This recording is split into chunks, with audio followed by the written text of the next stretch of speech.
Hey guys, how are we all doing? Just want to make this quick video to give you a little bit of a rundown on what is going on in the market right now. Obviously, we just had this huge pullback on Bitcoin, and I think it's pretty clear what happened, but just want to explain it so the rest of you guys can sort of capture a bit of a grasp. So, what we're looking at now is the Bitcoin CME futures, which is the Chicago Mercantile Exchange. And these are paper traded futures, so they're not like the one-day physical delivered futures, which is actually trading Bitcoin. They're paper, which means that they're basically not actually trading the underlying asset.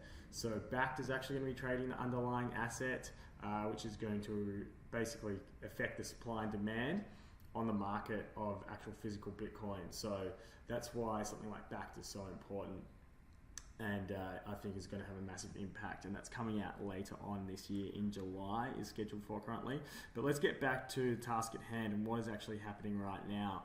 A lot of people don't understand what squaring up the market is, or it's called squaring up candles. And as we can see on our futures contracts, there's all these little gaps in the market. So like here, for example, here there's a little gap, there's a gap here, there's a gap here as well, little gap here also, and you'll spot these all over the charts, and we see there's a lot in traditional markets as well, and that's because price movements can happen sometimes overnight when some markets are closed and others are open, and then they'll catch up the next day. This also can happen in between the market close one night and then the market open in the morning, because something maybe in another market overseas might affect it or something like that. So for example, something like the ASX might be affected pretty greatly by something that happens in the US stock market while the ASX is closed overnight, and then that might cause a gap because there might be a whole heap of FOMO in the market and the price instantly jumps. It doesn't reopen at the same spot. So in our CME futures, because Bitcoin and cryptocurrency is a 24-hour market, basically what happens is if there's a price movement over the weekend, we end up with a gap in price. So obviously we really took off and launched on Saturday last week. Saturday and Sunday we had quite a bit of movement on Bitcoin.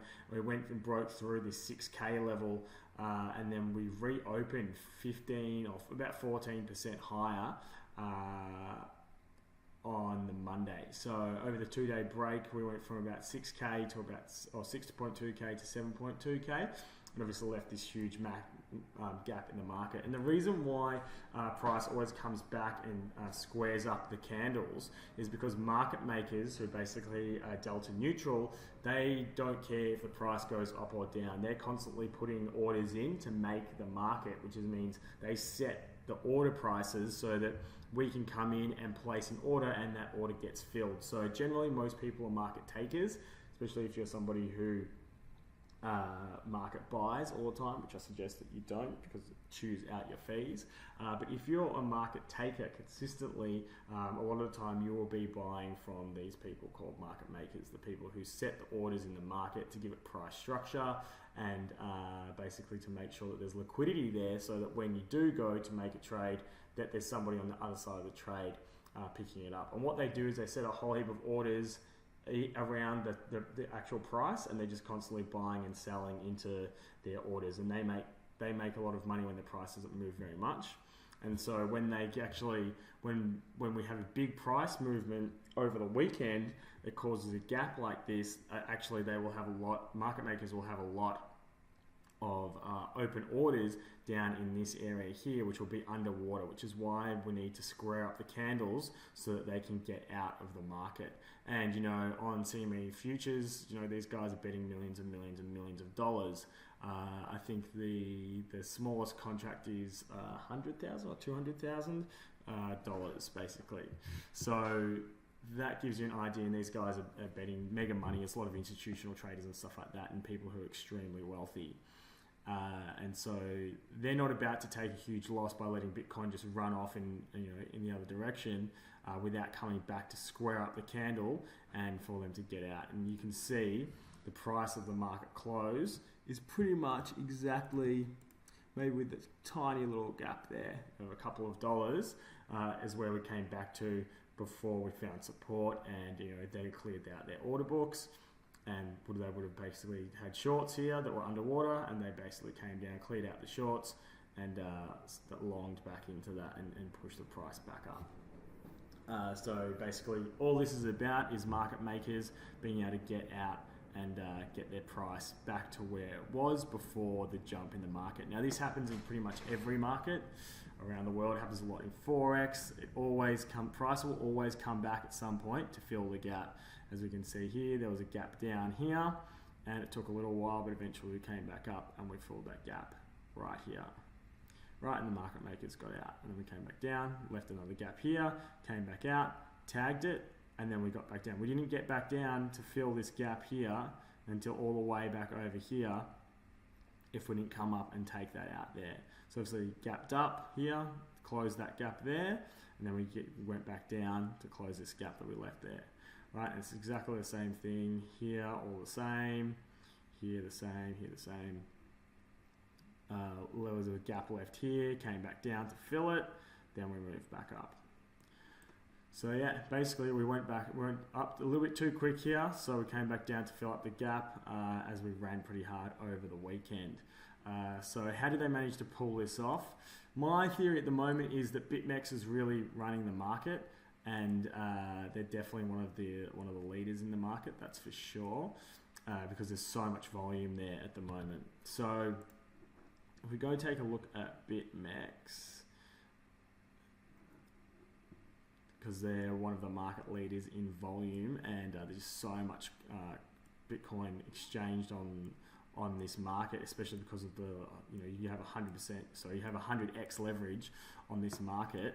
And then basically on BitMEX, what happens is they take their price from 3 different exchanges, and one of them is the other one is Bitstamp, right? So basically Bitstamp is one of the main ones that BitMEX takes their price from. So when they structure the price on BitMEX, what you're actually looking at is you're looking at the price that people are trading, and then there's the indicator, the index price as well, which is taken from a couple of different exchanges, and one of them is Bitstamp, right? So basically Bitstamp's order books are a lot thinner. So what I believe the whales did is they got a hold of they got a hold of Bitstamp in order to control BitMEX and liquidated massive amounts of positions, really pull the price down. They actually pushed price up on Bitstamp, which was why the whole, for a long time, even at really high levels, we actually had negative funding, so shorts were having to pay longs, even though price was going up. And that's because whales were pushing us up so they could control the order books on Bitstamp and prepare it, get it ready for the dump.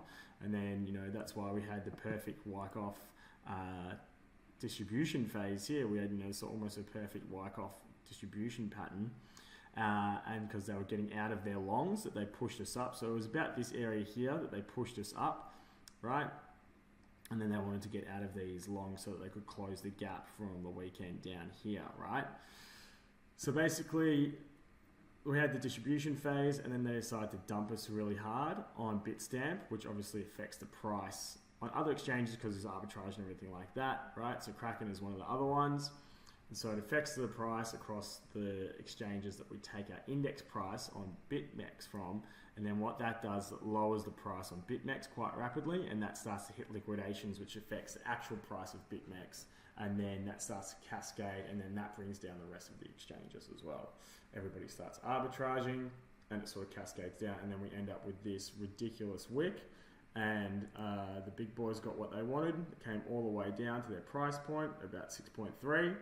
And they got to clear out their order books and bounce back up quite aggressively. I tried to long this actually, but I couldn't get in, and then it already got back up to like 772, and I stopped hitting the market buy button because I didn't want to get caught back up too high and then it dropped back down again, which can happen sometimes if you don't get in low enough on these big wicks. So yeah, that is basically the play, and you will see this happen across all markets, and it's called squaring up the candles. And we actually sort of, anywhere that there's a really big run, if we go to, actually go back to Bitstamp. Anywhere there's usually a really big run in price, you'll always see that we come back to square up the candles, and we actually sort of did that. we actually did that on Bitcoin, because if we look, we went into this massive parabolic phase. We went into this massive parabolic phase from this point down here, and it absolutely just went retarded. And from this point here, it just pretty much gapped up quite aggressively. And there's no doubt that when price runs this hard, that there's market makers that get caught out and they don't get their candles. They don't get their orders out in time. And if you can tell, we came all the way back down on the weekly to close out all the way back here. So whoever had orders in here that basically they got left behind, they would have been able to get them out. And now that that's been cleaned out, now we can move on into the next bull market. And as you see, we bottomed out here and then moved on just at the point where really it started to get parabolic, which is about this level here. So yeah, that is how markets work, because it is run by market makers in general, and then obviously the retail market basically picks up, and because we're the market takers. So yeah, hopefully that explains a little bit about how the gaps in the market work. But just remember, if there's a gap in the market on futures, there's a very high chance that that's going to get filled, as we just saw. Okay, so thanks everyone for watching, and we'll catch you all on the next video.